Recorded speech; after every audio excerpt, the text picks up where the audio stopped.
And so I want to talk really briefly about fake news, which is something that most everybody is opposed to, but it's just a question of what do you do about it? And I would argue that what most people say we do about it is probably worse than the problem itself. And so if you're I would say the majority of liberal America and the news outlets and like MSNBC watchers and NPR listeners, New York Times readers, kind of standard Democrats, also Republicans and Fox News watchers will say the same thing, just for the opposite reasons.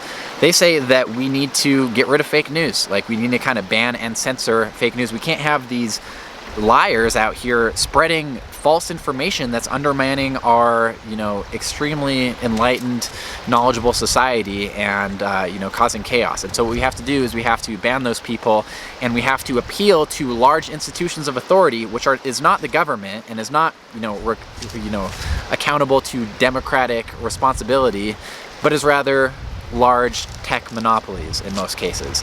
I think that's a problem, and I think that the recent coronavirus pandemic is a good example of that. And so if people can think back to the beginning of the pandemic, the public health officials, including Fauci and also I think the CDC and others, were saying, don't wear masks. Masks aren't effective. And we actually now know that one of the reasons Fauci was saying this, he was saying at the time things that he knew were untrue, in order to help protect the supplies of masks for medical professionals.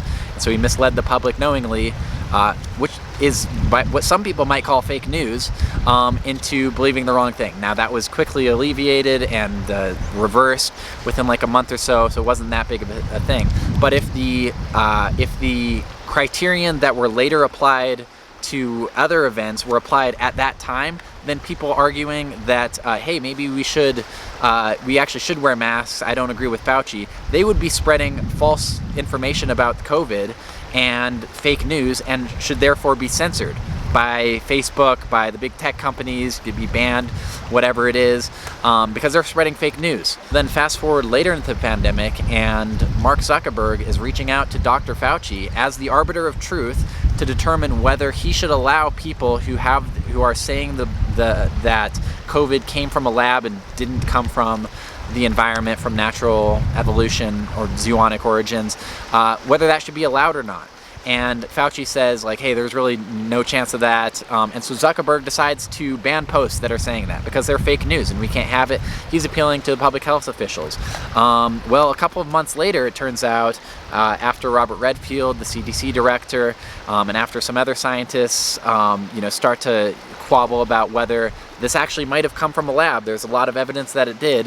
Fauci reverses course, and now Zuckerberg reverses course. And so what was fake news is no longer fake news, but is actually becoming potentially the consensus among these people. And so really the only way to address fake news or misinformation or the general lack of education or knowledge around topics for people within society is not to ban certain ideas. That's actually kind of an authoritarian. That's what the fascists did. Now, many of the ideas they banned were true, and we're saying we're banning fake news. Well, who's the arbiter of truth? Is it Dr. Fauci? Because he was wrong. Is it the public health experts? I think that they should, experts should be the ones that are held up in general, but there are also, first of all, they're wrong sometimes not maliciously, but other times they're wrong in part because they have other motives as well, or they have other things which they need to take into account as well. In the case of a lot of the virology community and Dr. Fauci, they were arguing for gain-of-function research, which they knew could potentially lead to a pandemic like this, but they just thought that the benefits outweighed the costs. This is what the Fauci's email said as well. And so understandably, when a global pandemic arises, they are crossing their fingers and very much hoping that it did not come from a lab, from the research which they were arguing for. That would be very bad for their future research as well as their credibility and their stature within society. It would be much better for all of these people if it just came from a Chinese wet market.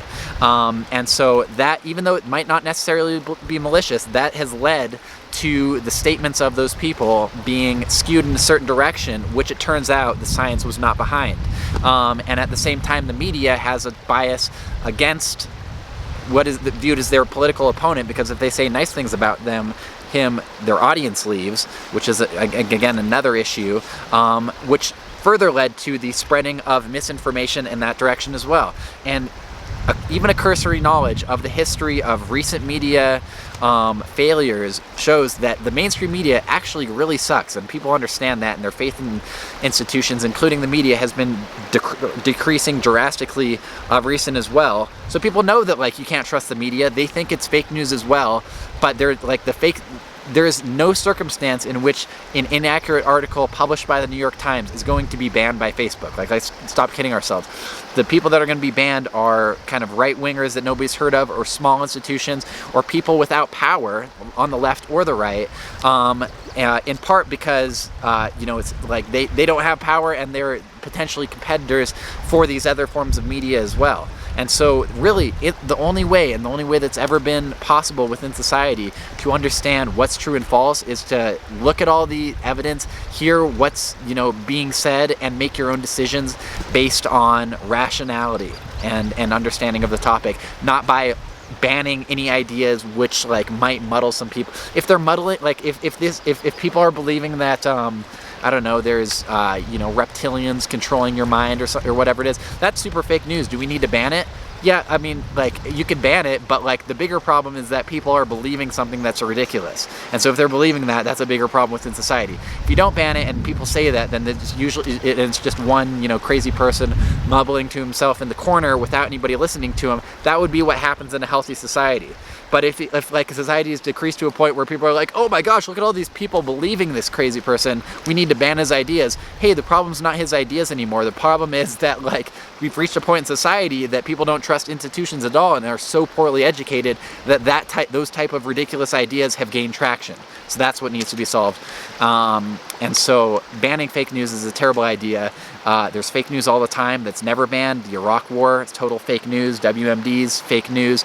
Most of Russiagate, the idea that Trump was controlled by Vladimir Putin, total fake news spread by the biggest left-wing institutions. They said that Putin hacked into Vermont's energy grid in order to get rid of the electricity, that there was mind control devices potentially going on in the Cuban embassy that Russia's put there. It turned out to be crickets. There was P-tapes. Trump is being blackmailed because he urinated. These all totally baseless, no evidence for it all, some of them affirmatively disproven, fake news, that are never going to be banned as fake news because they're coming from the biggest institutions that are tied, closely intertwined with the big corporations that would be doing the censorship and the politicians that would be regulating those corporations if they were doing their job correctly. Never going to be charged with fake news. And again, the New York Times and MSNBC and most of the media were no better. And I think that's in large part due to the fact that they've become extremely partisan. And I think over 90% of the viewers of MSNBC and the readers of the New York Times and most of these liberal outlets are Democrats, in the same way that approximately 90% of the viewers of Fox News are Republicans, which is another issue. But we've become extremely tribalized, not just in our politics, but where we get information, which leads to two differing accounts of the world. And so when, in the case of this, when the facts of the matter seem to suggest that what Trump is saying might actually have some credibility to it, the MSNBCs and the New York Times, which the New York Times ran an article just a few months ago saying this is totally debunked, the idea that it could have came from the lab. Maybe it did, maybe it didn't, but it absolutely wasn't debunked, and it's gaining steam right now.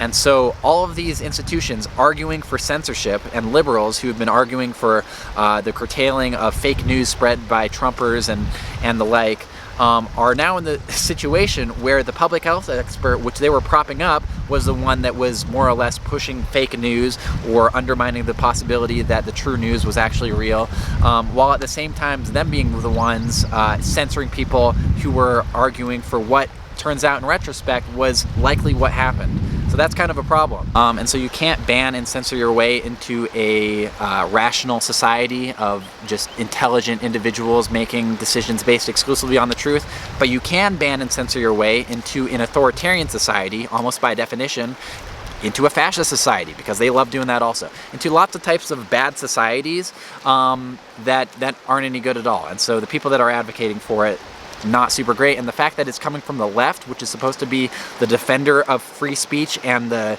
people that are most skeptical of institutions of authority and power, that are advocating for this, not super great. So